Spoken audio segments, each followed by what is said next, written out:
Bueno, pues buenas tardes a todos, bienvenidos especialmente a los alumnos del máster en Economía Bancaria, los de este año y también los de años anteriores.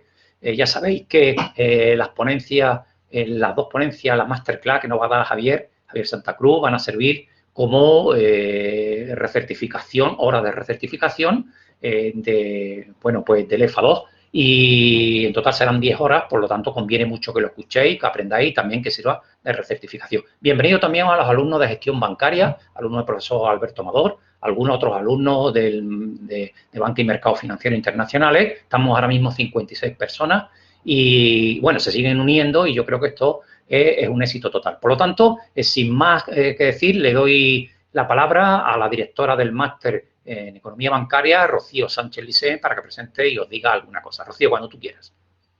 Muchas gracias, Diego, por tus palabras. Pues buenas tardes y bienvenidos a esta sesión virtual que hemos organizado este año, dadas las circunstancias en el máster en Economía Bancaria.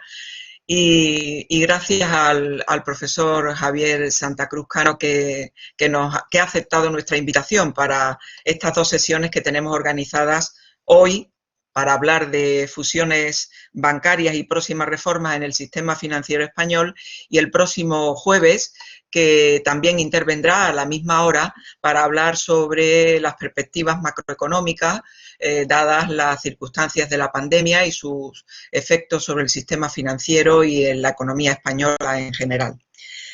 Voy, por tanto, a hacer una breve reseña de su currículum. A pesar de su juventud, ya tiene una intensa trayectoria profesional importante en el ámbito del sistema financiero. Y quiero decir de él, pues, lo más destacado: como licenciado en Economía por la Complutense, doctor también en Economía por la Universidad Essex del Reino Unido. Se ha formado también en parte en la London School of Business and Finance del Reino Unido y es un especialista en cuestiones de macroeconometría y finanzas. Como docente, además de profesor de nuestro máster en Economía Bancaria, ya lleva varios años asistiendo, también es docente en el Instituto de Estudios Bursátiles, el Instituto de Bolsas y es profesor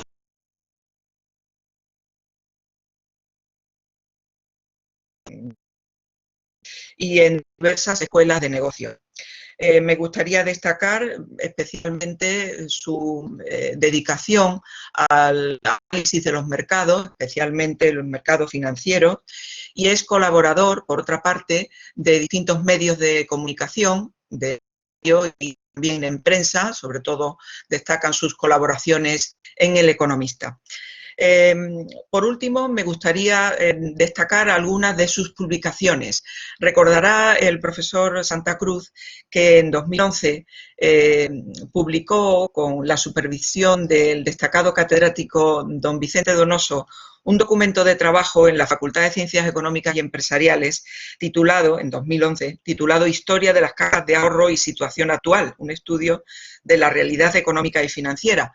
En ese trabajo, don Javier pues apostaba por la privatización de las cajas de ahorro en un momento en el que se estaba reformando intensamente nuestro sistema financiero, y por la transformación de esas cajas en sociedades anónimas, algo que le ha dado la razón.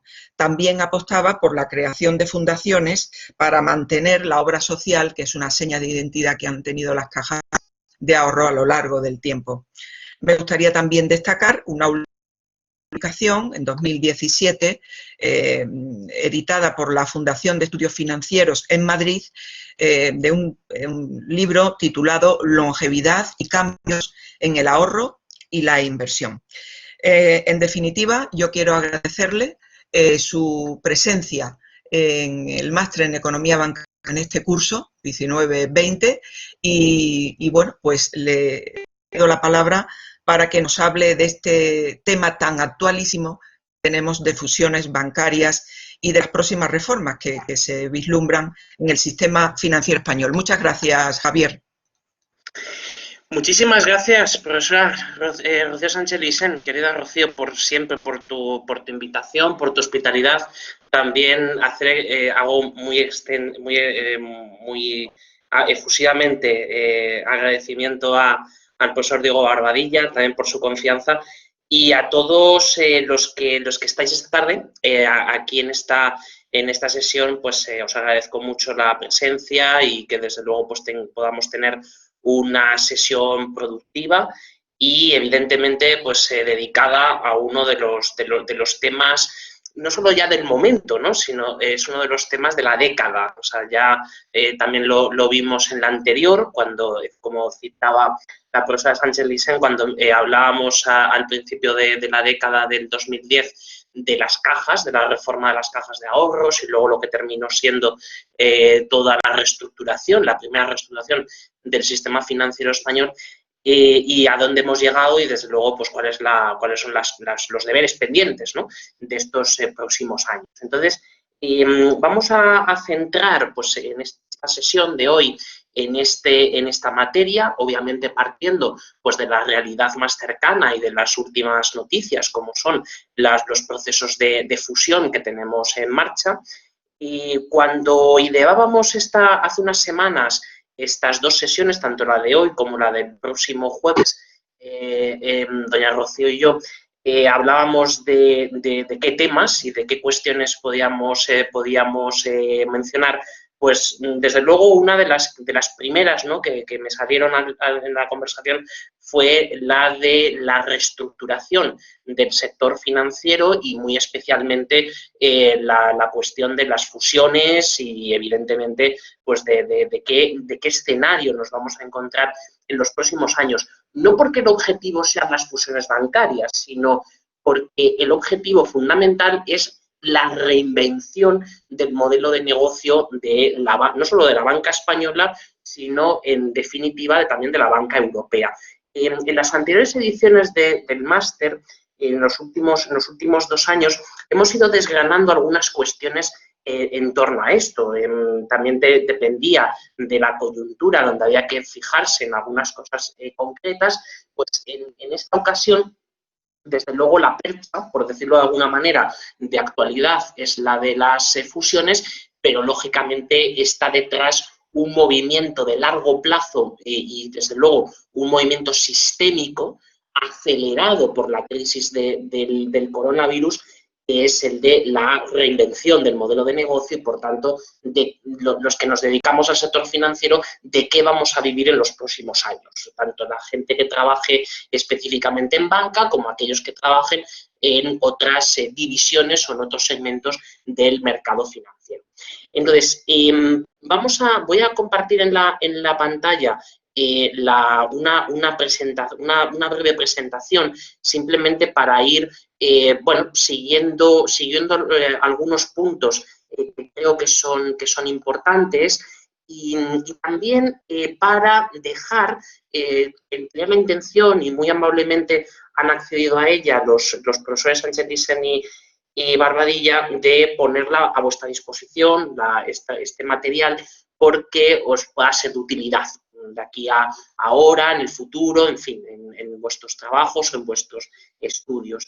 Entonces, vamos a ver sobre todo cuatro bloques y luego unas conclusiones que fundamentalmente van a ser recomendaciones de libros que creo que son imprescindibles para poder entender lo que está pasando en el mercado, en el sistema financiero a nivel europeo, pero también con ciertas cuestiones a nivel global.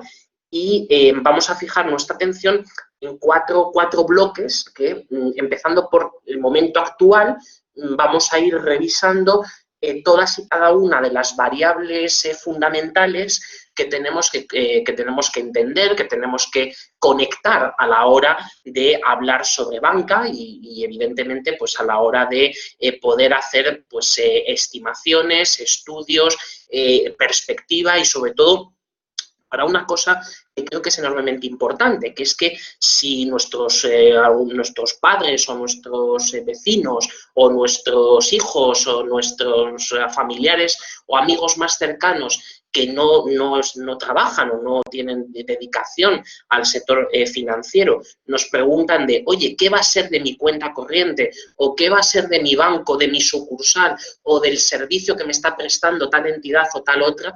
Pues que podamos, no solo a nivel académico, sino también a nivel profesional y a nivel de la vida real, podamos pues dar una respuesta satisfactoria y desde luego pues para poder tanto nosotros mismos como a la gente que más nos rodea pues poder dar una explicación lo suficientemente convincente y desde luego pues fundamentada, ¿no? Todos partís, tenéis unos conocimientos y sobre todo que el máster de economía bancaria, como bien sabéis, es una joya. Y esa joya hay que, no solo como se hace con las joyas, que hay que conservarlas, no hay que tenerlas siempre muy, muy bien puestas, sino sobre todo hay que extenderlas y hay que predicar con ellas, si me permitís la expresión. Entonces, es desde luego pues, uno de los ejercicios que pueden ser válidos a la hora de hacer esto. Entonces, como os comento, empezando por el bloque de las fusiones, ¿vale? Como os digo, lo importante no son las fusiones, es hacia dónde vamos en materia de negocio bancario en los próximos años, pero hay que pasar por un primer estadio, que es el de la reestructuración de todo el sistema financiero tal como lo conocemos en este momento. Entonces, como bien sabéis, nos enfrentamos a una nueva oleada de fusiones. Concretamente, esta yo la llamo la cuarta oleada de fusiones. En grado de importancia, en términos de volumen de activos bancarios, sería la segunda más importante, porque la primera, que fue además la primera que se produjo cronológicamente, fue pues, toda la reestructuración del antiguo sistema de las cajas de ahorros. Primero, las fusiones entre cajas, a partir de la ley de cajas la reforma de la ley de las cajas del año 2009, cuando se crea el fondo, el FROB, ¿no? El famoso fondo de reestructuración. Luego, a partir del año 2012, con el rescate al Estado, el rescate al Reino de España, para que a su vez pudiera rescatar Bankia, las cajas catalanas, las gallegas, etcétera. Entonces, la primera oleada, que es esta, es la de la reestructuración, las uniones entre cajas. Ahora estamos en términos de volumen de activos en un momento tan importante como fue el año 2009-2010. Al fin y al cabo han pasado poco más de 10 años, ¿no? Entonces, en esta cuarta oleada se dan una serie de elementos que son, a mi juicio, definitivos a la hora de definir el número de entidades que nos encontraremos en esta próxima década, en esta década que hemos inaugurado en este, permitidme, infausto año 2020. Que son el número de entidades, la especialización de cada una de esas entidades y su importancia y su rol a nivel europeo, ¿vale? Entonces, en este sentido, de golpe, es decir, en estas últimas semanas, desde septiembre, nos encontramos con 3 procesos en marcha de fusiones que van a crear el primer banco y el segundo banco los más importantes de España. El primero es la fusión CaixaBank-Bankia, el segundo banco en volumen de activos y en importancia también en términos de rentabilidad, en empleo y en peso de oficinas, es BBVA Banc Sabadell. Y en tercer lugar está una operación que se ha vuelto a rescatar, que hace un poco más de 2 años fracasó en su primer intento, que es la fusión Unicaja-Liberbank. Entonces, todo esto, es decir, lanzarse ahora a hacer un proceso de fusiones bancarias es, no sé si el peor momento, pero desde luego de un momento no demasiado fácil, porque estamos en medio del tocar fondo, o sea, de tocar fondo la crisis macroeconómica, es decir, desde el segundo trimestre, ya incluso en el primer trimestre de este año, con el primer confinamiento, todo el cierre del segundo trimestre y lo que veremos en este cuarto, lo que estamos constatando es que estamos tocando fondo o podemos tocar fondo en estos próximos meses desde el punto de vista macroeconómico. Sin embargo, desde el punto de vista microeconómico, es decir, en términos de empleo y en términos de salarios, esa crisis, lo peor de esa crisis, todavía no lo hemos visto.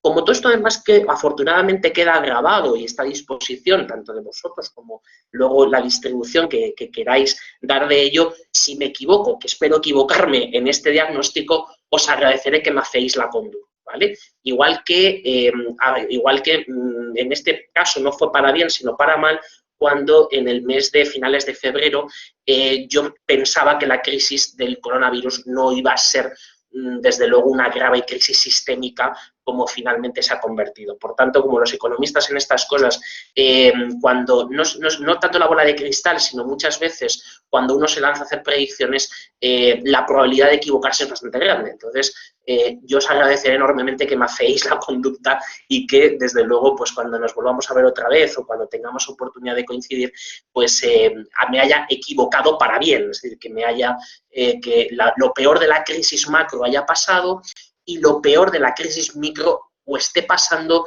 o pueda pasar. Pero hay elementos que me hacen pensar que eso no es así, es decir, sobre todo por la parte micro, porque el empleo, es decir, la gran caída del empleo no la hemos visto porque están los ERTEs, porque están los mecanismos de regulación temporal del empleo, que en este sentido están manteniendo las plantillas de una manera artificial, y también está, desde luego, la evolución de los salarios. Como todos sabéis, y es lo primero que nos explican nuestros maestros cuando llegamos a los primeros cursos de economía, es que el empleo y los salarios son variables retrasadas al ciclo económico. Con lo cual, si ya hemos visto o estamos viendo lo peor de la parte de la crisis macroeconómica, todavía no habremos visto las consecuencias totales sobre el empleo y sobre los salarios.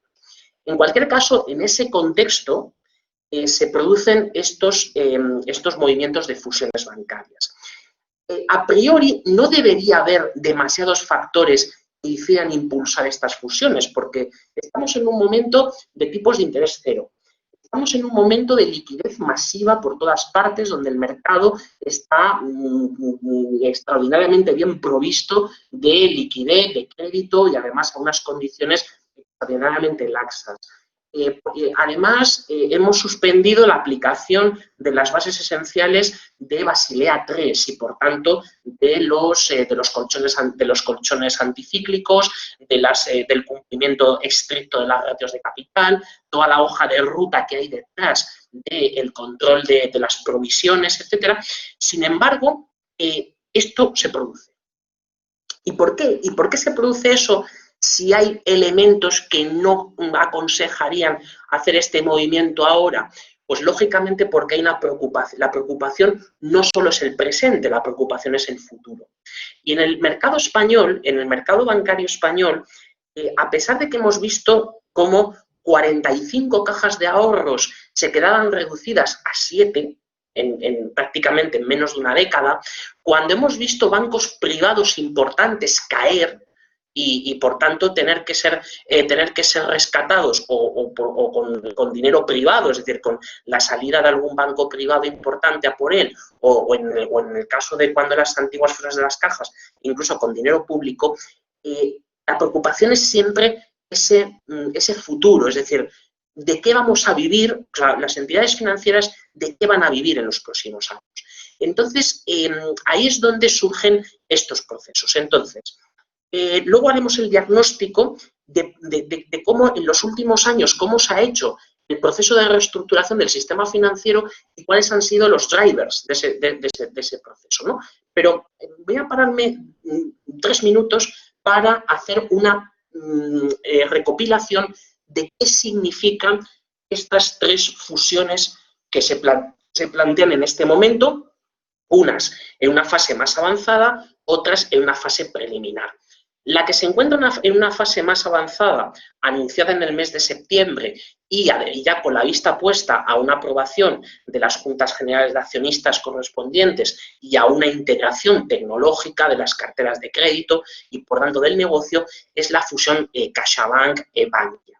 Entonces, en la fusión CaixaBank-Bankia, y lo voy a hacer en los 3 casos, no voy a valorar, digamos, no voy a dar mi opinión de si es buena, es mala o es regular. Es decir, eso es una cuestión que tendríamos que verla en otro contexto. Sino voy a destacar elementos de análisis, qué elementos importantes hay en estas fusiones, porque todas ellas, cada una de ellas es muy especial. Hace 10 años, cuando hacíamos el ejercicio de la reforma del sistema de cajas de ahorros, la receta, si me permitís la expresión, era la misma para todos, es decir, o muy parecida para todos. Hubo una equivocación profundísima en el análisis, en la ejecución, que fue pensar que esto se arreglaba juntando cajas de ahorros buenas con cajas de ahorros malas, y por tanto la unión de algo bueno con algo malo, pues eso más o menos saldría una cosa medio regular. Esta fue la tesis regulatoria, la tesis que nos ha costado nada más y nada menos que entre avales, esquemas de protección de activos, capitalización directa, etcétera, nos ha costado más de 100.000 millones de euros. Esto por el último dictamen realizado por el Tribunal de Cuentas. Por tanto, claro, en estas cosas, como decía aquel escritor, los experimentos con gaseosa. Entonces, si ha habido una cosa que hemos aprendido en estos últimos 10 años de hacer reestructuraciones bancarias, cuando la historia bancaria española está llena de procesos de reestructuraciones bancarias, o sea, España es uno de los países que más sabe de hacer reestructuraciones bancarias, porque desde los años 70, de finales de los 70, durante todos los años 80 y la mayor parte de los 90, estuvimos haciendo fusiones bancarias, estuvimos haciendo quiebras, reestructuraciones. En fin, es una materia en la cual podemos sentar cátedra y podemos dar clase perfectamente de ello a cualquier país de Europa. Sin embargo, las cosas cambian, la forma de abordar las fusiones y sobre todo los tamaños de lo que estamos juntando, de lo que estamos poniendo, son tamaños tan radicalmente distintos que cada operación se convierte en algo singular. Y entonces eso es lo que le pasa a los 3 procesos que tenemos en marcha. Entonces, el proceso CaixaBank Bankia tiene un origen que es que esto, muchos analistas y gente con la que hablaban en las últimas semanas me decían, bueno, es que cuando hablábamos hace 10 años de las posibles fusiones y de las posibles operaciones corporativas que se deberían hacer en España, una era sin duda la frustrada operación de fusionar a la Caixa Barcelona con Caja Madrid de Madrid. Entonces, aquella famosa fusión que durante años se barajó, incluso hubo ciertos preparativos, pues no se hizo en aquel momento, las 2 cajas optaron por caminos separados y evidentemente pues una de ellas pues terminó en una situación bastante compleja, no solo para la entidad, sino para todos los contribuyentes españoles, que fue su rescate en el año 2012.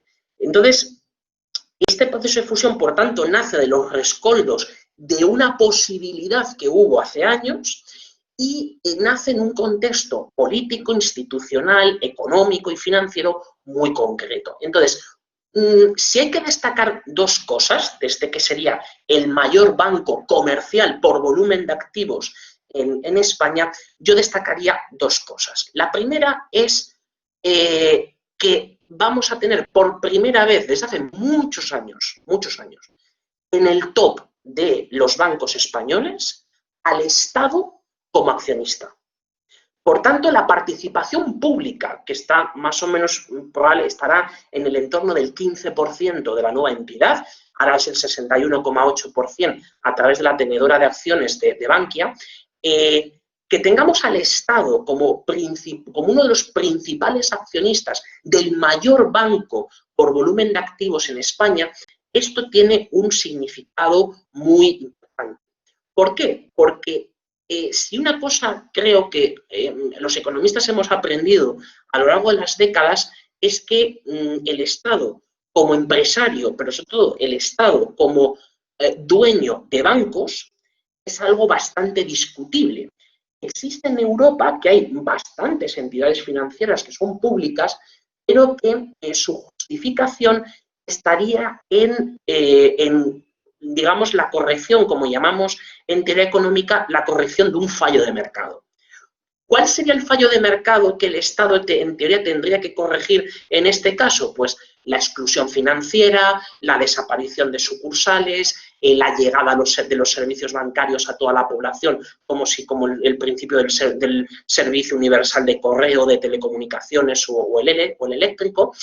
Sin embargo, eso choca con la existencia del principal accionista de esta nueva entidad, que precisamente se dedica a corregir un fallo de mercado, que es la filantropía, que es la Fundación Bancaria La Caixa. Entonces, la Fundación Bancaria La Caixa es la tercera mayor fundación a nivel europeo y una de las fundaciones más importantes a nivel global.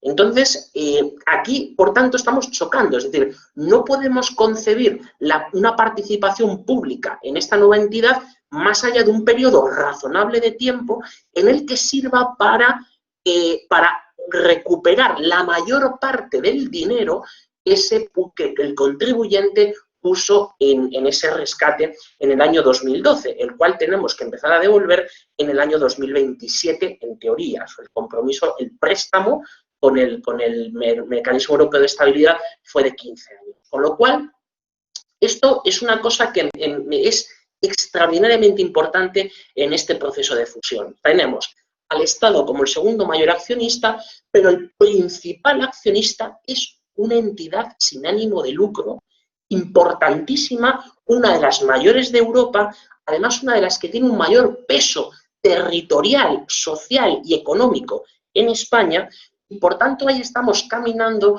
hacia un modelo, es decir, si este modelo se consolidara, de tener a una fundación como principal accionista de una entidad importante, de una entidad bancaria en este caso, estaremos yendo hacia modelos europeos, como es el caso del modelo holandés, del modelo alemán, donde las compañías de origen familiar o de origen semipúblico o de derecho público, como eran las cajas de ahorros, mantienen como principal accionista a un ente que en teoría nadie es dueño de ese ente, pero que es el, permitidme la expresión, guardián de las esencias a lo largo del tiempo de cómo se creó esa entidad y, por tanto, cuál es la obra social que tiene que seguir haciendo. Por tanto, más allá de otras consideraciones, que por supuesto, si queréis en el turno de preguntas o si alguien está interesado en que comentemos sobre esto, lo podría hacer desde un punto de vista un poco más amplio, más dentro de lo que es este proceso de fusión. Yo marcaría estos dos puntos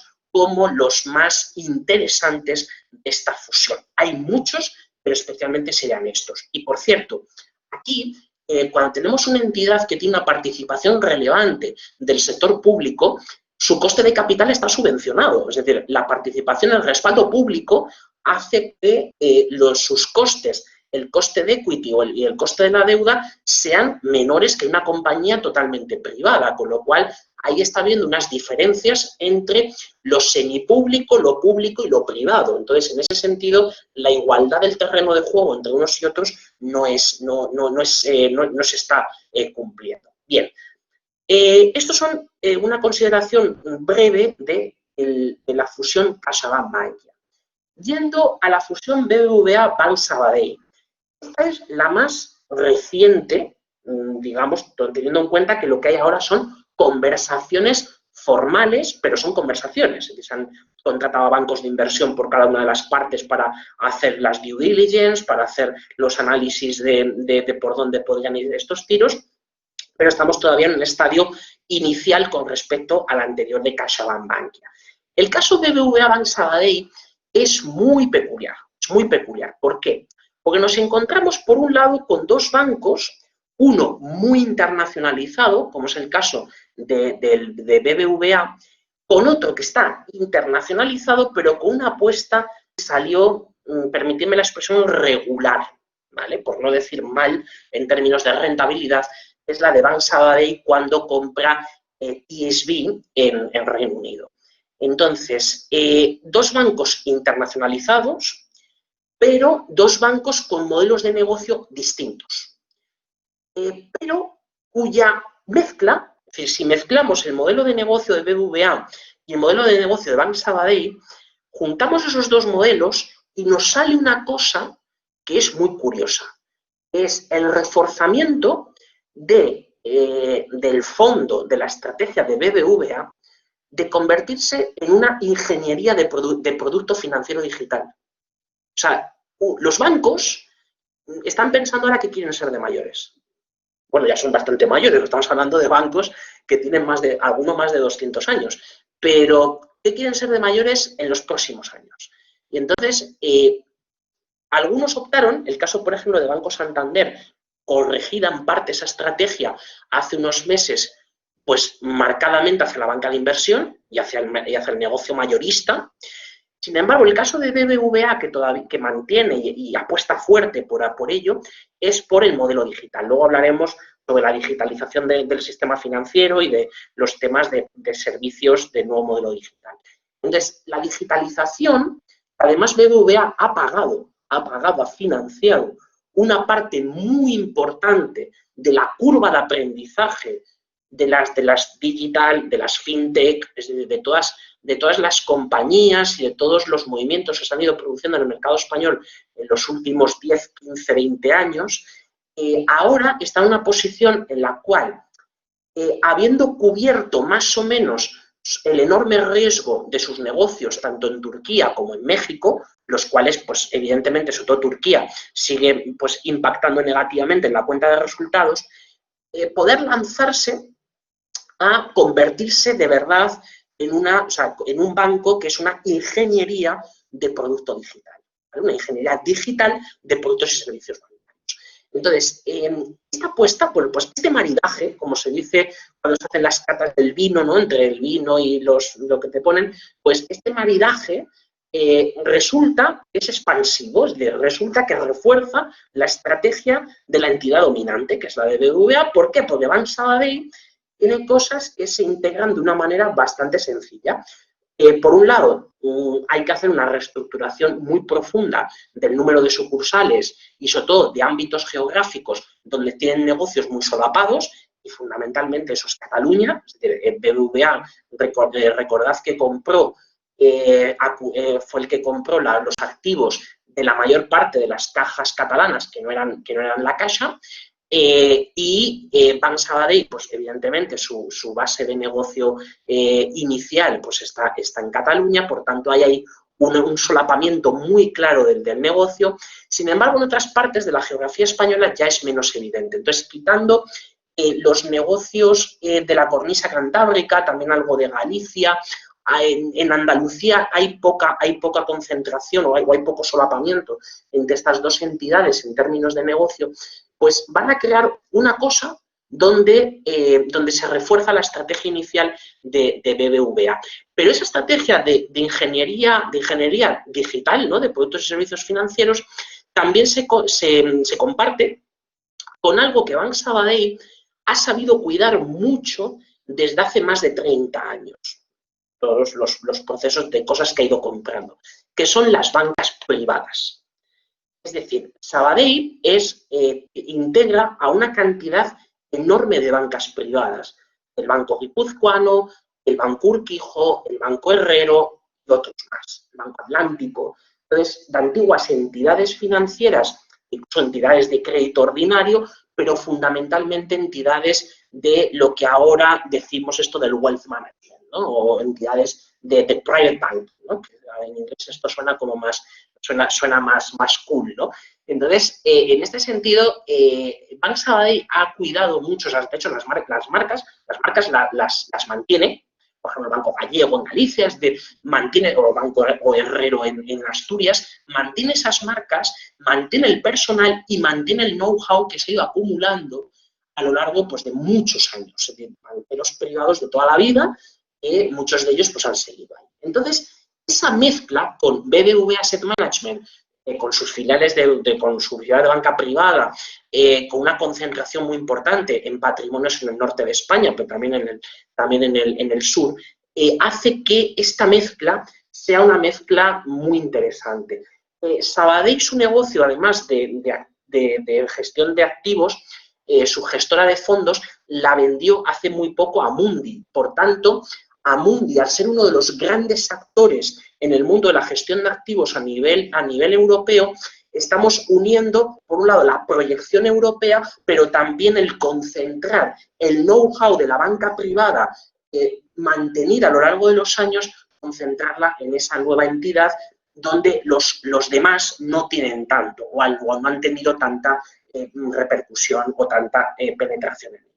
Esto me parece especialmente relevante. De hecho, antes de ayer, en el servicio de research de research de mercado de Standard & Poor's lo comentaba, y os pongo el enlace por si lo queréis consultar, contaba precisamente esto, es decir, cómo el foco de esta fusión, hay un foco muy importante en España, porque todavía no es que es un mercado maduro, es un mercado que luego lo veremos, no genera unas rentabilidades enormes y desde luego para cubrir el coste de capital, pero sí que mediante un mecanismo de fusión, hacerse más grande, hacerse más eficiente, integrar procesos, eso sí que lleva a poder ser, bueno, conseguir unos resultados en términos de rentabilidad mejores. Y por último, vamos ya pasando al segundo bloque, estamos con la fusión Unicaja-Liberbank. Esta fusión a mí me parece bastante interesante sobre todo por dos razones.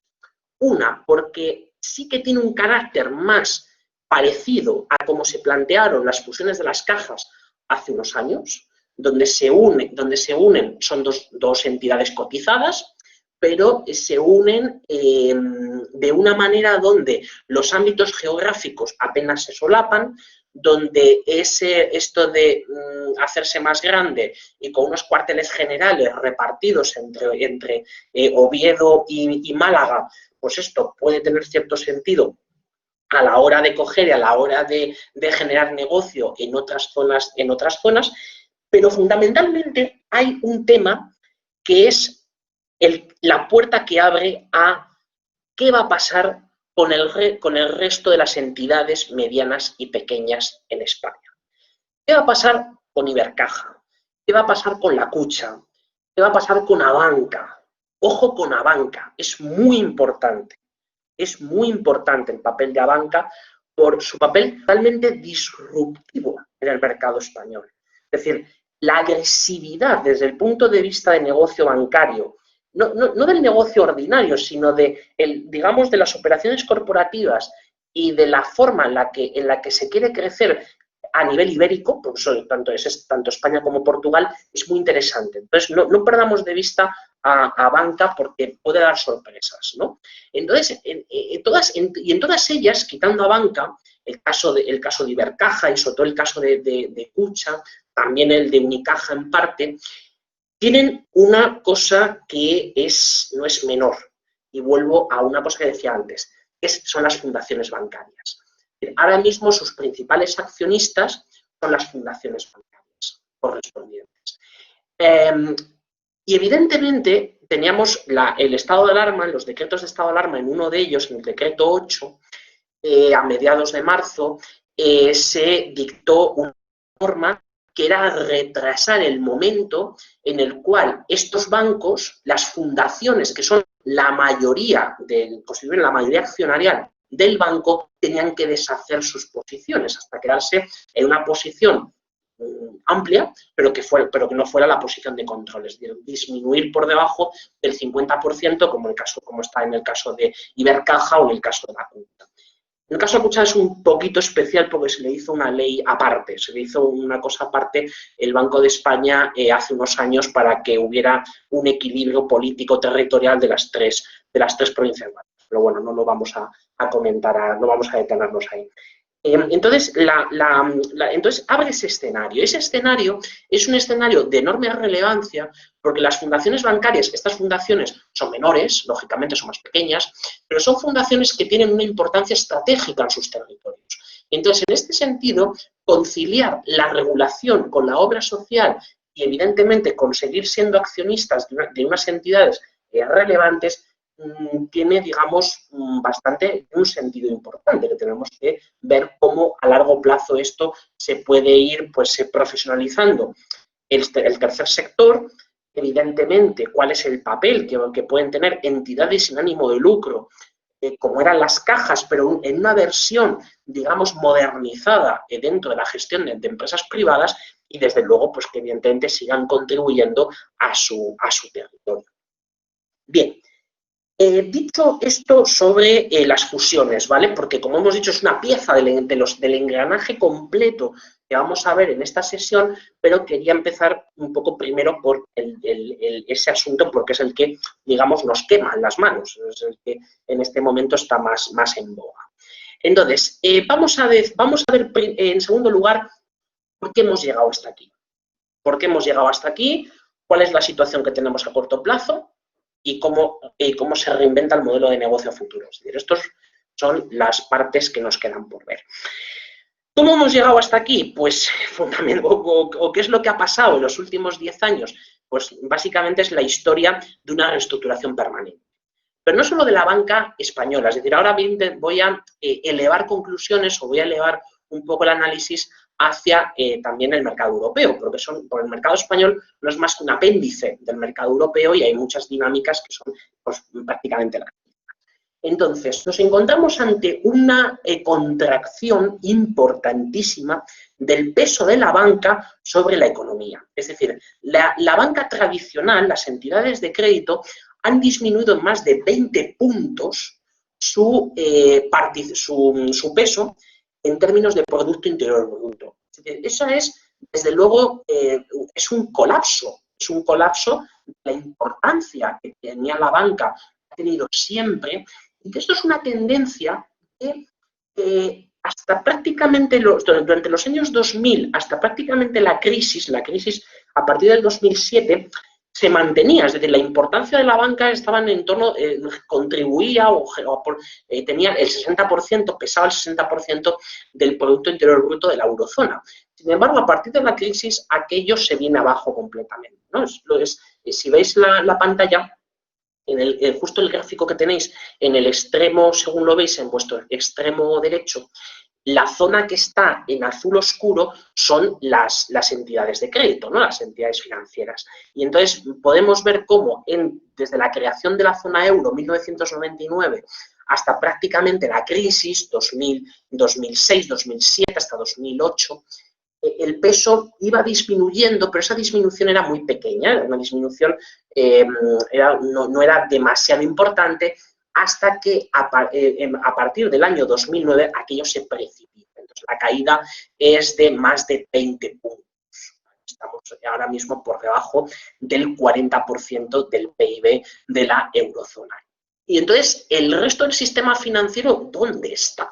Pues que si la banca ha perdido toda esa cantidad de peso en términos de PIB, ¿dónde está el resto del sistema financiero en Europa? O el resto del mercado financiero en Europa. Pues fundamentalmente lo han ganado los actores del mercado de capitales. Lo han ganado los fondos de inversión, las instituciones de inversión colectiva, lo han ganado las aseguradoras, lo han ganado los fondos de pensiones, lo han ganado por ejemplo, los mecanismos también fuera de balance, ¿vale? O sea, eso que decimos el shadow banking. Es decir, lo que se ha hecho ha sido empezar a cambiar de una manera notable la composición de la financiación de la economía de la eurozona. Entonces, luego lo veremos con un poco de más detalle, como esa famosa regla del 70-30 de que en Europa las empresas se financian en un 70% por los bancos y un 30% por el mercado de capitales, mientras que en Estados Unidos es al revés. Esa regla ya está empezando a quebrarse, es decir, ya cada vez es mayor el porcentaje de financiación de las empresas, de cualquier negocio en el mercado de capitales y a través de estos instrumentos que en las entidades financieras. Bien, entonces, esto es de una enorme relevancia, es decir, estamos ante un sector recesivo, un sector cuyo tamaño está encogiendo. Está encogiendo y además no solo en términos porcentuales del total del sistema financiero, sino también en términos nominales. Es decir, mientras el crecimiento que es el gráfico justo de la izquierda, el crecimiento es no lineal, más que proporcional en fondos, en instituciones de inversión colectiva, en aseguradoras, etcétera. En el caso de los bancos es lo contrario. Por tanto, ya sabemos dónde se está yendo toda la parte de peso sobre PIB pierde la banca. Entonces, vamos a caracterizar este proceso de reestructuración. La reestructuración primero es el tamaño encoge. Vamos a ver otras variables como encogen. Entonces, una de las variables que también encogen es el número de entidades. Bien, procesos de fusiones de adquisiciones y, por tanto, el reducir el número de entidades que hay en el territorio, en cada país. Bien. Entonces, este gráfico que tenemos aquí, que nos lo proporciona la Federación Bancaria Europea en los análisis que hace anuales de la situación de las entidades de crédito, lo que nos dice es que en el año, este gráfico, los últimos datos publicados son del año 2018, ¿vale? Entonces, es con respecto al año anterior, fijémonos. Alemania es uno de los países que tiene uno de los mayores números de entidades financieras, porque tiene a los grandes bancos, tiene a los bancos medianos privados, pero tiene una red gigantesca de bancos de los Landers, o sea, de lo que un poco el sucedáneo de las cajas de ahorros que teníamos en España, controlados por los gobiernos federales, los gobiernos de los estados, en fin, de los Länder, con unos funcionamientos además peculiares, en muchos casos siendo una fuente de riesgo sistémico muy importante para el mercado financiero europeo. Pero también hay, pues, igual que pasa en España, pues, cooperativas de crédito, hay una multitud de instituciones financieras. Por tanto, no es de extrañar que Alemania y detrás de ella Italia, son los dos países de Europa que mayor número de entidades financieras tienen, pues sean los que más caen. Entonces, de un año para otro, en Alemania se ha reducido el número en casi 50 entidades, en el caso de Italia en casi 40. Por tanto, entre los dos prácticamente ha hecho desaparecer 90 entidades financieras. España, ahí en esa, si vamos siguiendo un poco el gráfico, un poquito más hacia la izquierda, España registra ahí una variación de unas 5 entidades. Y han desaparecido 5 entidades. Ahí está Banco Popular, ahí están algunas cooperativas de crédito que se fueron fusionando y alguna entidad más, ¿no? Entonces, en este sentido, España, después de cómo se achica el número de entidades financieras desde el año 2009-2010, pues en ese último año que está ahí graficado, que es el 2018, pues no es evidentemente donde más cae. Sin embargo, que ahora lo veremos más adelante, España es uno de los países que más tiene que hacer todavía en términos de reestructuración del sistema financiero. Todavía tiene que coger y tiene que reducir más el número de entidades. Con lo cual, el número de entidades y lo que llamaríamos en cualquier otra industria la capacidad instalada. Luego lo vemos. Otro indicador de la contracción del sector y de la recesión del sector, lógicamente, el cierre de oficinas, el número de sucursales. Entonces, una tendencia que es totalmente clara en los últimos 10 años es la reducción del número de entidades. ¿Qué ocurre? Que esa reducción del número de entidades pone un reto que a mí especialmente me importa mucho y trabajo mucho en él, que es el problema de la exclusión financiera. Es decir, de que el cierre de sucursales en entornos, sobre todo en los entornos rurales, lo que haga sea dejar sin servicio bancario a una parte importante de la población, que tenga que desplazarse, que tenga que, evidentemente, tener un servicio de peor calidad, en tanto en cuanto pues, el acceso es más difícil a los servicios bancarios hasta que no haya una penetración digital tal que ya la oficina no tenga que existir o prácticamente no exista, porque todo se haga a través de los canales del móvil, del ordenador o de cualquier otro canal digital.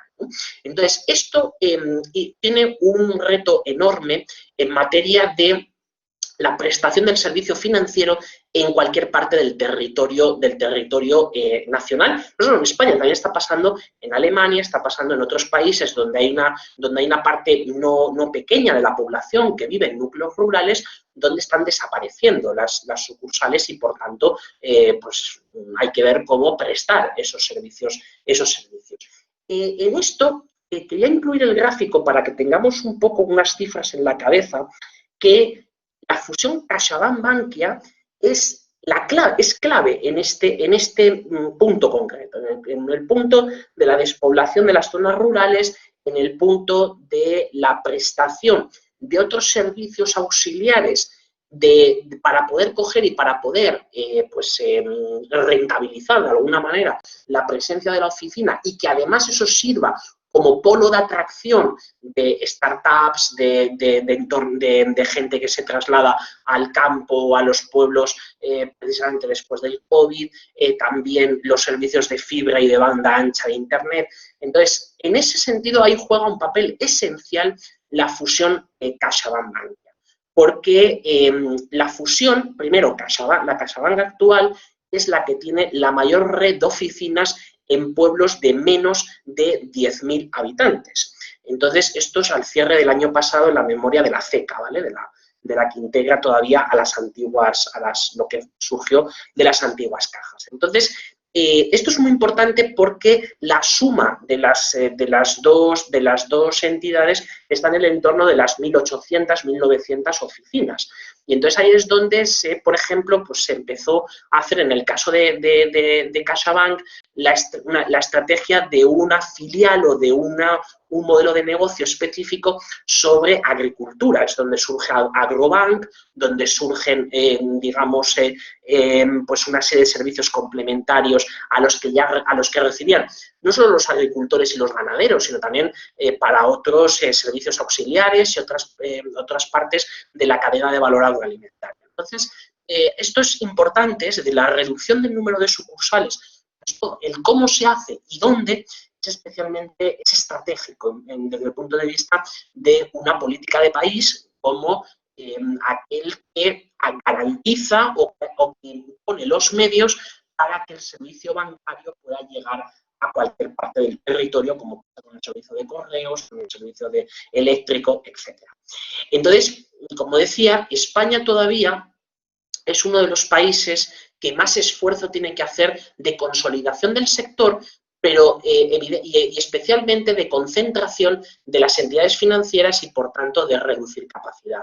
Entonces, en este gráfico tenemos a España en la parte central, donde si tenemos la media de cuál es la concentración de los grandes bancos, todavía España, con la fusión de CaixaBank-Bankia, que es como está hecho este gráfico, si metiésemos la fusión BBVA-Bank Sabadell, justo estaríamos en la media, que la media nos dice que los tres principales bancos de cada país, cuál es el porcentaje, cuál es la cuota de mercado de depósitos que tienen. Entonces, en el año 2019, la media de todos los países representados en esa muestra era que los tres grandes bancos de cada país tenían el 47% de la cuota de depósitos,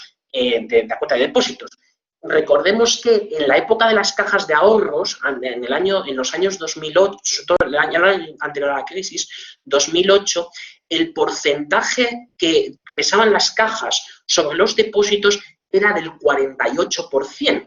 Ese porcentaje era para 45 cajas. Eran 45 instituciones que tenían el 48% de la cuota de mercado de depósitos. Ahora serían tres grandes bancos españoles que tienen ese 48%. El mundo ha cambiado el mundo financiero, el mundo bancario ha cambiado dramáticamente en estos últimos años. La última variable, en términos de ajuste, de ver ese ajuste y esa recesión del sector, es sin duda el empleo. Entonces, el empleo indeleblemente ha caído, pero si nos fijamos en el gráfico de la derecha, que es el caso de España, en términos de miles de personas, teníamos en el año 2008, justo antes de la financiera, estábamos en el entorno en afiliaciones, en empleo EPA, en encuesta población activa, teníamos unos entre 325 y 330.000 personas trabajando en el sector bancario. Y sin embargo, ahora estamos sustancialmente por debajo de las 300.000, con lo cual se ha producido en estos últimos 10 años un ajuste relevante del personal. Y ese ajuste se va a acelerar, lógicamente, con las tres fusiones planteadas, si es que ellas, lógicamente, todas ellas se llevan a cabo.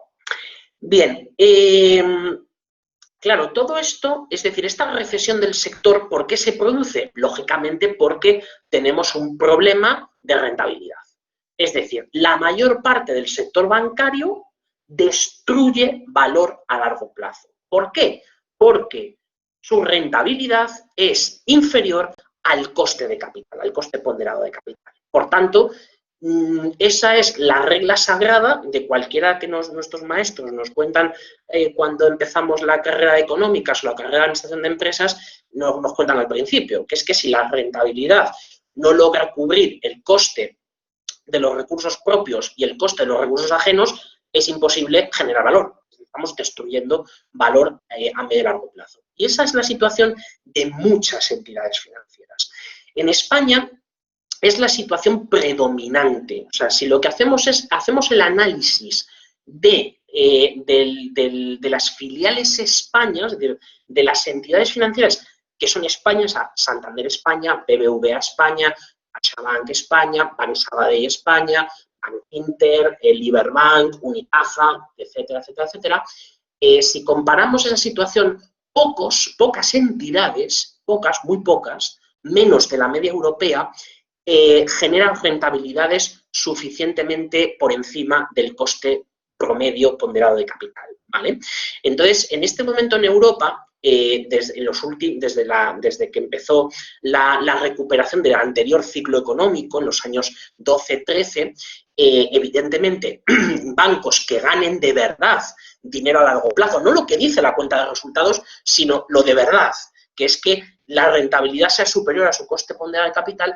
Eso ha ido mejorando, lógicamente, pero esa mejora hace que prácticamente un 60-40, el 60% de las entidades financieras tenga una rentabilidad en términos de coste de equity, de recursos propios. Aquí en el gráfico de la derecha no están computados los recursos ajenos. Ojo, porque si añadiésemos los recursos ajenos, estos porcentajes de estar por encima de coste de capital bajarían significativamente. Entonces, estamos bastante por debajo. En el caso de España pasa algo parecido. De hecho, es una tendencia más agudizada. Entonces, claro, evidentemente, estamos en una situación de tipos de interés cero o incluso negativos. Estamos en una situación donde los cash flows operativos de las compañías están en reducción clara, evidentemente por causa de la crisis, pero muchas de ellas por causas estructurales. Entonces, generar rentabilidades en esa coyuntura, pues se antoja bastante difícil de hacerlo, ¿no? Entonces, si a eso le añadimos que en este momento, es decir, en los últimos meses, la banca ha tenido que conceder de manera masiva créditos fundamentalmente a empresas, créditos avalados, con avales de entidades públicas, en este caso, en el caso de España, del ICO, ¿no? De todos los avales a empresas, todos los avales a empresas que servían para sostener durante el confinamiento y hasta que la economía no se abriera y hasta que no se volviera a reactivar el ciclo económico, para que sirvieran de colchón y de poderse mantener, es decir, una operación de salvamento masivo hacia el sector empresarial. ¿Qué ocurre? Que eso se puede sostener siempre y cuando efectivamente haya una recuperación económica. La recuperación económica todavía no la hemos vivido. El verano no ha sido tan bueno como esperábamos. De hecho, mucho cuidado con la tasa trimestral que marcó el tercer trimestre, ese famoso más 16,3 del PIB trimestral, porque está fuertemente estacionalizado. Es decir, un componente estacional enorme, aparte de componentes probablemente de ruido en la estimación. Entonces, eso, porque todos los indicadores adelantados dicen lo contrario. Es decir, si casamos el modelo de predicción, especialmente el del INE, con lo que estaban diciendo los indicadores adelantados potentes, como es el caso, por ejemplo, el que más me gusta y el que más utilizo, que es el Leading Economic Index, nos dice que no casa, es decir, no cuadra esa recuperación, porque lo que se ha hecho ha sido ponderar de una manera muy fuerte los datos del mes de agosto y del mes de septiembre, del mes de julio y del mes de agosto, cuando ya los datos del mes de septiembre nos estaban indicando que es lo que efectivamente está pasando, una desaceleración muy clara en la recuperación del PIB de la actividad económica. Con lo cual, como no se ha producido esa reactivación, pues lógicamente los créditos no se van a poder devolver en el tiempo y forma que se estableció en marzo. Para eso, el gobierno este pasado martes de esta semana, que estamos terminando, decidió extender la carencia de los créditos y evidentemente intentar que no se conviertan en morosidad esos créditos, porque no solo es el problema de la morosidad de la banca, que es el que recoge esta slide, sino es un problema de coste masivo para los presupuestos generales del Estado. Y esto es muy importante. Pero no solo es el coger y lo que pueda costar a los bancos, sino y el riesgo sistémico que eso introduce, sino muy especialmente el problema que tenemos de coste público. Pues hemos dado más de 100.000 millones en avales. Si de esos 100.000 millones se convierten en irrecuperables, aunque fueran 20.000 o 30.000 millones, el roto para las cuentas públicas es brutal. Es decir, esto es verdaderamente salvaje, ¿vale? Salvaje porque es comerte, para que nos hagamos una idea, es comerte la mitad de la recaudación por IVA anual, para, digamos, tener alguna cifra que nos pueda orientar. Entonces, en este sentido, hay que tener, aparte de la situación de rentabilidad, está la situación de la salud de la cartera de crédito. Entonces, durante 10 años, el stock total de crédito del sector bancario ha caído, es decir, ha sido en sesión continua toda esa caída hasta el mes de marzo, donde, cataplum, se produce una subida espectacular del crédito a empresas, precisamente porque se dan los avales sí con España, pero también otros mecanismos de garantías y de avales en otros países de Europa. Entonces, el gráfico de la izquierda, que es del Boletín de Estabilidad Financiera del Banco Central Europeo, lo que nos dice es que se ha producido un crecimiento espectacular de tal manera que el stock, no solo el crédito nuevo ha crecido, que es lo que muestra el gráfico, es de crédito nuevo. Si pusiésemos el gráfico de stock de crédito total, veríamos una caída en los últimos 10 años para un rebote importante en los últimos meses, desde el mes de marzo. Con lo cual, la salud de la cartera crediticia nos tiene que importar mucho y, como todos sabemos, nos tiene que importar las provisiones. Es decir, si está suficientemente cubierta nuestra cartera de crédito para poder asumir que entren en morosidad una parte que pueda ser sustancial de todos esos créditos, hasta que luego, mes a mes y resolviendo expediente por expediente, el ICO se ejecute el aval del ICO, ¿vale? Porque esto para las entidades financieras es una cosa muy complicada en España. Es decir, si una empresa a la que se ha dado un crédito ICO impaga, la ejecución del aval tarda un tiempo, que evidentemente la entidad financiera tiene que poner el dinero en provisión, ¿no? Entonces, ante anteriores crisis bancarias, que también lo analizaba el Banco Central Europeo en el gráfico de la derecha, ante una historia de 88 crisis bancarias me parece que es del último siglo, lo que nos encontramos es que, lógicamente, nuestras actuales ratios de morosidad, los NPLs, ¿no? Nuestras actuales ratios de morosidad están en un nivel bajo, pero hay un nivel, digamos, latente, o hay una morosidad latente, que es la que ayuda parcialmente a arreglar la extensión de la carencia de los ICOs que aprobó el Consejo de Ministros el martes, pero que no soluciona el problema. El problema es que nos podemos encontrar ante una situación en la que hay que reestructurar una deuda gigantesca, no de grandes compañías, sino de pequeñas y medianas compañías y de autónomos. Entonces, en este sentido, eso es muy relevante tenerlo en consideración. Bien, esto es a dónde hemos llegado. Es decir, todo esto es lo que ha pasado, tanto en el pasado un poco más lejano como todo el proceso de la última década.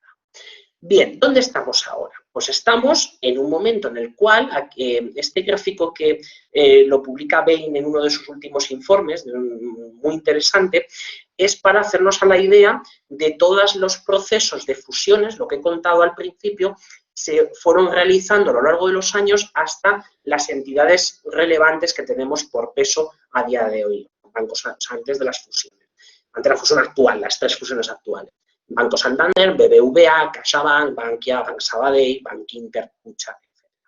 Bien, entonces, claro, la situación en la que tenemos, rentabilidades, coste de capital, cartera, saneamiento de la cartera de crédito, reducción de la capacidad instalada de este mercado, pues lógicamente no queda otra que seguir en esta línea de reestructuración del negocio financiero. Y entonces una parte evidentemente son las fusiones. Es decir, esta slide es la que, donde vendría, digamos, insertado todo lo que hemos dicho al principio. Es decir, todo esto es la situación actual del corto plazo donde tenemos que reestructurar el tamaño y el número de actores en el sistema. Reestructurar también quiere decir que hay que cambiar negocios y entonces, que ahora hablaremos del negocio futuro, pero por lo pronto hay ventas que hay que hacer, desconsolidaciones de activos que entiendan las entidades financieras que no son estratégicos para ellas. Entonces, ahí hay, por ejemplo, pues cosas como operativa concreta en mercados de capitales, banca de inversión, también algunos negocios sobre crédito al consumo, otras cosas de gestión de patrimonios. Entonces, ha habido fenómenos, ¿no?, de desprendimiento de algunos de esos activos. Entonces, el último, precisamente cuando se anuncian las conversaciones formales de fusión entre BBVA y Banc Sabadell, es la venta por parte de BBVA de su negocio en Estados Unidos. Por cierto, es una venta que se ha hecho a un PER de más de 20 veces. Es decir, ni en el mejor de los sueños de ningún banco español, pero tampoco de ningún banco europeo, se hubiera vendido algo cuatriplicando la valoración promedio de todo, o sea, el ratio de valoración por PER, ¿no?, el precio-beneficio por acción, que se ha vendido a la filial de Estados Unidos. ¿Vale? De hecho, el importe de la venta total de la filial de Estados Unidos supera la capitalización bursátil. Entonces, en este sentido, es de estas cosas que, como diría aquel, se te ponen a tiro una vez en la vida y entonces hay que aprovechar. Entonces, en este sentido, y aparte, evidentemente, hay que aprovechar y hay que hacer la caja suficiente para poder afrontar desde el punto de vista de exigencias regulatorias la absorción en la práctica de Banc Sabadell, ¿no? Entonces, en este sentido, ese tipo de operaciones se han ido realizando, esta es muy reciente.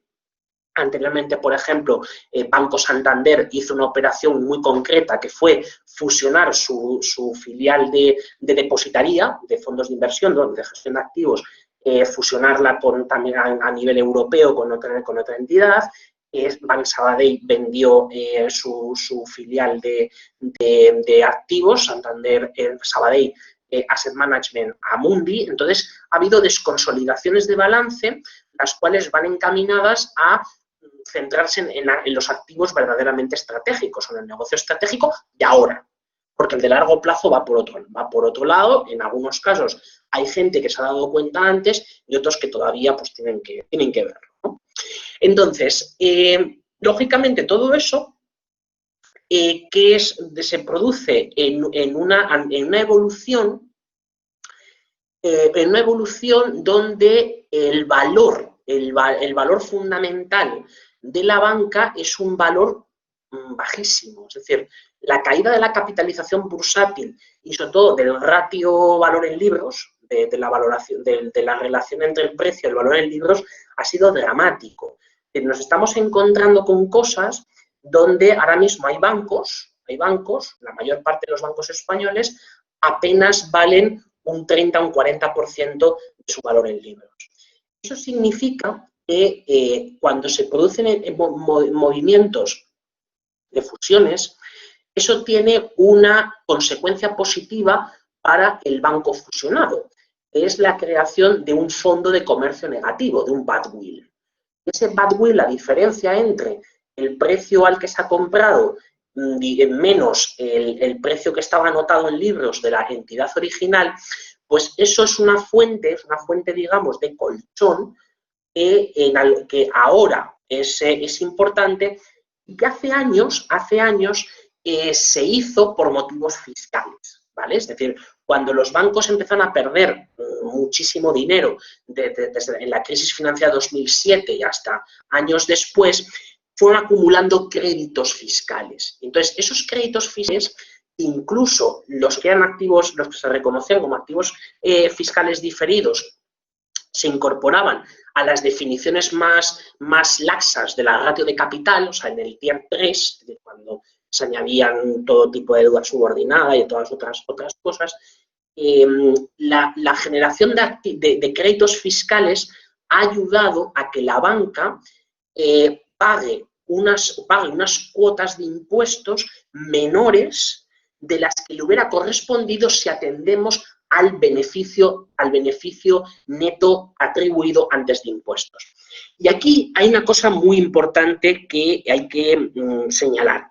Vamos a ver, la cuenta de resultados de una entidad financiera, esto es un mensaje que también vale para otras compañías, pero yendo a la especificidad de una entidad financiera, el beneficio neto atribuido de una entidad financiera española se ha ido pareciendo cada vez menos a la realidad del balance y a la realidad de cuánto dinero había y cuánto hay, cuánto ha salido, cuánto ha entrado de esa entidad financiera. O sea, conforme ha ido pasando el tiempo, han ido anotándose tal cantidad de operaciones fuera de operaciones sobre provisiones y evidentemente sobre amortizaciones, deterioros, cuentas a corregir y los créditos fiscales han hecho que se parezca muchas veces la cuenta de resultados al negocio real, permíteme la expresión, lo que un huevo una castaña. Es decir, muchas veces no se parecían prácticamente nada. Es decir, el margen de intereses iba por un lado, el margen bruto iba por otro y, lógicamente, el beneficio neto atribuido iba por otro distinto, ¿vale? Entonces, en este sentido, comprar cosas con un badwill realizar estas operaciones tiene importancia en términos regulatorios, ya no tanto en términos fiscales, sino muy especialmente en términos regulatorios. Y aquí viene una de las cosas donde ya vamos a empezar a hablar del modelo de negocio futuro. La vamos a guardar y la vamos a ver en los próximos minutos, que es la siguiente. Tampoco tardaré ya mucho más porque estamos justo en hora. Vamos a ver, uno de los elementos fundamentales del modelo de negocio, de cómo se han ido consiguiendo ingresos extra y cómo se ha ido, pues bueno, se ha ido cogiendo y se ha ido haciendo más negocio, ha sido con la venta de productos vinculados, ¿no? Y entonces, uno de los productos vinculados más importantes es el asegurador.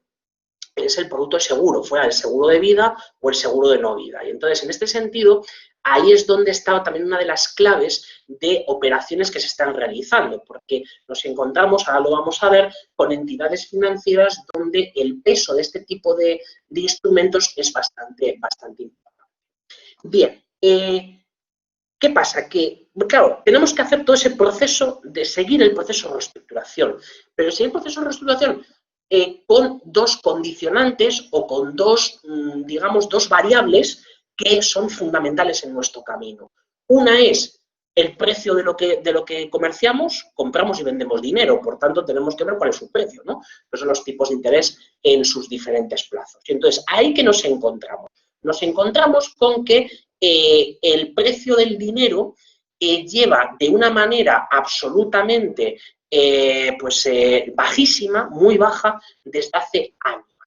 Y, por tanto, el margen de intereses, el negocio bancario tradicional, tiene unos márgenes cada vez más estrechos. Por tanto, hay que encontrar otras alternativas, otros negocios que nos aporten los ingresos que han dejado de aportarnos el dar crédito, evidentemente pagar cada vez menos los depósitos. Solamente hay que fijarse en el crédito hipotecario.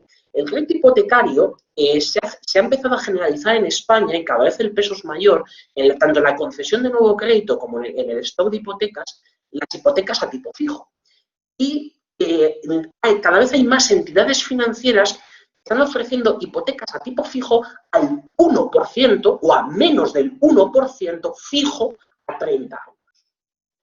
Eso, a mi modo de ver, es perder dinero prácticamente seguro a largo plazo. Sin embargo, a corto plazo es una manera de generar unos ingresos que de otra manera sea muy difícil hacerlo, ¿no? Entonces, en este sentido, ese tipo de operaciones, igual en el crédito al consumo, donde los tipos de interés todavía, por ejemplo, el gráfico de la izquierda, que es del Boletín Estadístico del Banco de España, podemos ver que está pues todavía pues, a entornos del 6-7%, por ejemplo, el crédito al consumo de la compra de un coche, de un leasing o de una operación de esas características. Los tipos de tarjetas de crédito, pues las tradicionales o las revolving o tal, pero también ya se ha producido una bajada significativa del coste del interés. Claro, estamos en un mundo donde los tipos están en unos entornos históricamente bajos, donde además la oferta monetaria ha crecido de manera espectacular desde marzo. Es decir, después de muchos años de crecimientos no demasiado grandes, la oferta monetaria se ha disparado. Y se ha disparado a tasas cercanas al 10% interanual, que es donde estamos ahora. Entonces, eso también tiene un riesgo, que es uno de los riesgos que descuentan muchos analistas y que estamos dándole muchas vueltas, que es el riesgo de inflación. De que la inflación aparezca, está empezando a aparecer por el lado de las materias primas, pero que se vea de una manera más clara. El otro condicionante es la solvencia. Estamos en un negocio que está fuertemente regulado, que tiene que cumplir unos requerimientos de solvencia de capital muy estrictos, donde ahora se han levantado un poco el pie en el acelerador, pero que durante años ha sido una de las principales preocupaciones, si no la principal, de todo el sistema financiero. Y entonces, a cambio de que la banca sea el único negocio en el mundo que puede crear dinero de la nada, o prácticamente de la nada, o sea, la reserva fraccionaria, el principio de reserva fraccionaria, tiene que estar sometido a una regulación y tiene que estar sometido a unas presiones cada vez mayores. Entonces, por ejemplo, una de ellas es la de no repartir dividendos durante este año 2020. Pues la prohibición de repartir dividendo ya en sí misma es una restricción enorme en términos de atractivo del valor de los bancos en bolsa. Pero evidentemente es lo que sirve para una cosa, pues no vale para otra. Entonces, vale para otra que es, el anchar las ratios de capital y que nos encontremos con ratios de capital suficientemente elevadas en los países europeos y también en España, donde las ratios de capital pues están sustancialmente por encima pues, del 11-12%. Y los bancos muy capitalizados por encima del 15, del 16%. No llegamos a ser los bancos nórdicos que tienen ratios tier 1 del 30 y tantos %, pero desde luego el crédito, el capital de primera calidad ha ido subiendo y eso pues, evidentemente se ha ido consiguiendo en los últimos años. Entonces, por último, para acabar, ¿de dónde ganamos dinero, a qué nos dedicamos y de qué vivimos en los próximos años? Pues aquí es donde las entidades financieras se estrujan el cerebro y también nosotros los que trabajamos en mercado financiero y por supuesto vosotros los que ya estáis trabajando y los que estáis estudiando, pues también nos tenemos que devanar un poco los sesos diciendo, vale, ¿dónde ganamos dinero? Está claro que ganamos dinero de ciertas cosas. Entonces, vamos a destacar algunas. Entonces, importante es la financiación empresarial a través de vehículos de mercado de capitales, es decir, a través de la desintermediación del negocio bancario tradicional, pero donde los bancos tradicionales, dentro de sus filiales y dentro de su negocio de banca corporativa, de banca de inversión o de banca institucional, son instrumentos importantes para dar crédito, y no solo para dar crédito, sino sobre todo para dar capital, dar solvencia a pequeñas y medianas empresas y también, evidentemente, a grandes compañías. Y entonces, ahí es donde hemos visto el giro hacia determinadas cosas, hacia la gestión de activos, hacia la venta de producto vinculado, hacia el crédito al consumo, hacia la estructuración de financiación y de instrumentos de mercado de capitales, etc. Pero De todo ello, es decir, ese cambio del 70-30 que os explicaba antes y de cómo la contribución de cosas como comisiones por servicios de pago, operaciones financieras con la cartera de bonos, por supuesto, los fees, ¿no? las comisiones de gestión, depositaría, mantenimiento, en fin, de los fondos de inversión o los planes de pensiones, todo eso ha ido adquiriendo un volumen cada vez mayor del margen bruto, en términos de margen bruto. Entonces, para resumirlo todo en una misma slide, que el último informe de Bain realiza, que está desde luego bastante bien, pero esta sí me gustaría que le dieseis en casa tranquilamente o en vuestros trabajos, le dierais una vuelta porque está, digamos, prácticamente todo o casi todo de lo que no solo se presenta con motivo de la fusión CaixaBank-Bankia, sino en general para todo el sector financiero. Pero desde luego, si hay una clave imprescindible, es la digitalización. Con la pandemia, el primer confinamiento, pues lógicamente todos hemos tenido que hacer, pues igual que estamos ahora mismo nosotros dando clase de esta manera, ¿no? Pues hemos tenido que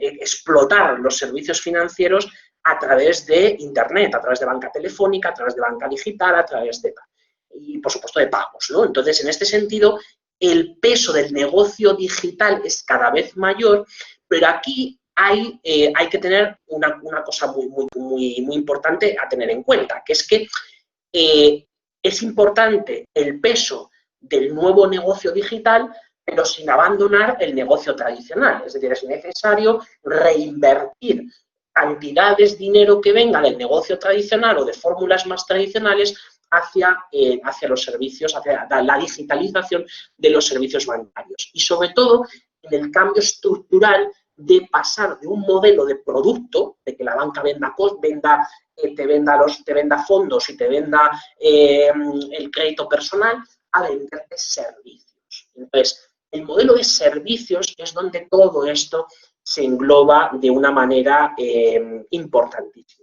Entonces, eso es lo que nos vamos a encontrar de una manera cada vez más explícita en los próximos años. Y por último, ya para terminar, tenemos la gestión de activos. Entonces, con el ejemplo de CaixaBank-Bankia, ¿por qué lo pongo? Porque será la entidad que tendrá un modelo de negocio muy diferencial, muy diferencial con respecto a sus inmediatos competidores. También lo tendrá, como hemos dicho antes, BBVA y Banc Sabadell con las bancas privadas y con el negocio un poco más específico también de banca institucional. Pero en materia de fondos de inversión, de planes de pensiones, de seguros, etcétera, concretamente en planes de pensiones y fondos van a tener una parte importantísima del mercado. Y eso, lógicamente, pues también tiene siempre un peligro, que es el de la competencia, el de la reducción de la competencia, de la calidad de los servicios prestados. Entonces, ese es, desde luego, el reto a asumir. Una cosa muy breve, que es, lo hemos dicho antes, pero quería ponerlo todavía más claro, es el riesgo de la participación pública en el principal banco por volumen de activos en España. Es decir, cómo hacer un proceso de desinversión del Reino de España en Bankia, o sea, en la nueva entidad, porque hasta ahora no hemos sido capaces. Es decir, ahí os pongo el ejemplo de Lloyds. Lloyds, igual que otros bancos británicos que se rescataron en el año 2008, tuvieron un proceso de desinversión muy claro. Sin embargo, en el caso de España no hemos sido capaces de establecer un proceso claro de salida del Estado. De hecho, las pocas ventas que se han producido de la participación pública han estado mal hechas, mal comunicadas, y además la sensación que tienen los inversores, y por lo cual también penalizaban el valor bursátil de Bankia, es porque no sabemos a qué atenernos. O sea, no sabemos si mañana o pasado mañana el gobierno va a decidir hacer caja o una parte de la participación. Entonces, eso ahora va a ser todavía más importante. Entonces, la conducta que tenga el sector público de qué hacer con ese 15% que tendrá aproximadamente de participación en la nueva entidad es un elemento de extraordinaria relevancia. Pero también, en el caso Banc Sabadell no tiene participación pública, pero es el banco que tiene el mayor esquema de protección de activos, que fue la garantía pública que se puso a los activos de las antiguas cajas para que los bancos compraran, se rescataran las antiguas cajas. Entonces, en el caso de Banc Sabadell, sobre todo fue el de la CAM, el de la Caja de Ahorros del Mediterráneo, ¿no? Entonces, en ese sentido, el esquema de protección de activos hay que mirarlo con mucho cariño porque es necesario que no se ejecute. Porque si se ejecutara, las pérdidas para el sector público son muy grandes. Es decir, ya hemos imputado a cuenta de resultados, permíteme la expresión, o sea, a déficit público, una parte importante del rescate del 2012.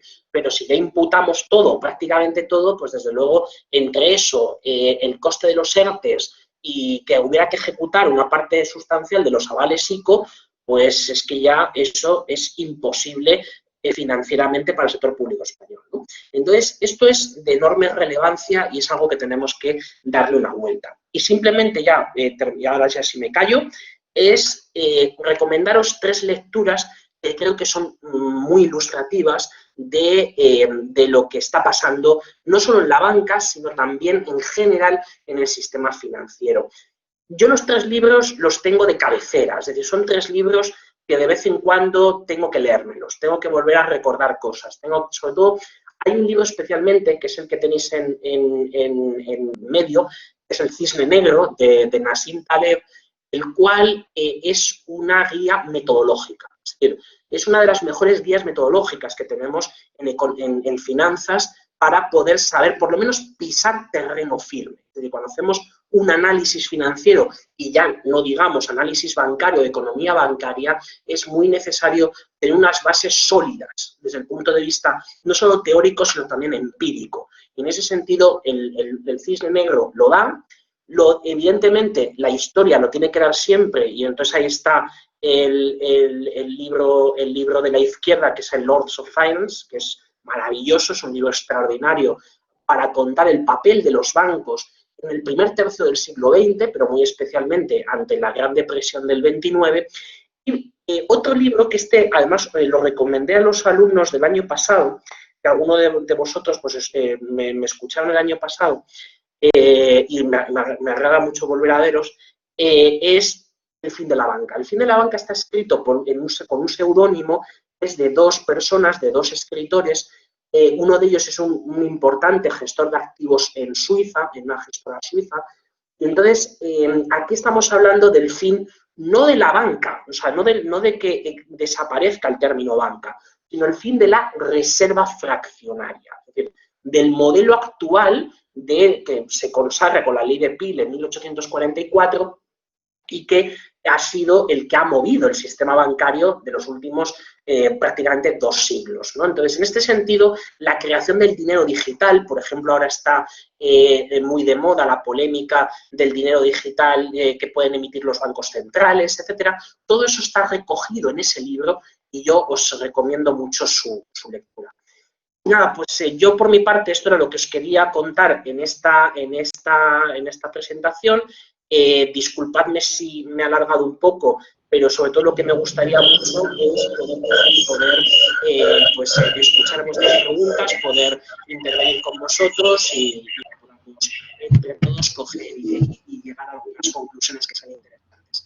Y gracias y a vuestra disposición. Muy bien. Javier, pues, oye, ¿me oyes bien, no? Perfectamente. ¿No? Muy bien. Le decía que muchas gracias, con el permiso de Rocío, que anda por ahí. Has tenido una audiencia seguida y, si te parece, vamos a dedicar 10 minutos a preguntas si hay, ¿vale? Entonces, si queréis entrar por el chat, voy a dejar de grabar la sesión para que se grabe nada más lo importante, que es lo que